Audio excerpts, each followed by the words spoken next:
तर या घटनेचा बुलढाण्यामध्ये देखील निषेध वर्तवण्यात आलेला आहे। समतेचे निळे वादळ संघटनेचं हे निवेदन आहे। संघटनेकडून जिल्हाधिकाऱ्यांना निवेदन देण्यात आलेलं आहे।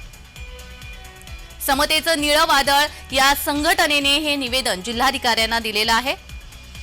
परभणीच्या घटनेचे पडसाद हे बुलढाण्यामध्ये देखील उमटताना पाहायला मिळाले। बुलढाण्यामध्ये परभणीच्या घटनेचा निषेध करण्यात आलेला आहे।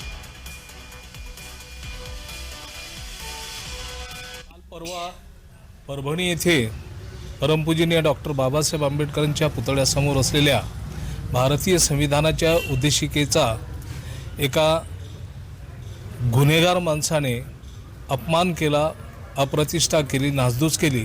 ही घटना घडवणारा जो माणूस आहे त्याच्या पाठीमागे कोणाचा मास्टरमाइंड आहे, कोण लोक आहेत त्याच्याकडून हे करवून घेणारे, याचा शोध घेणं अत्यंत महत्त्वाचं आहे।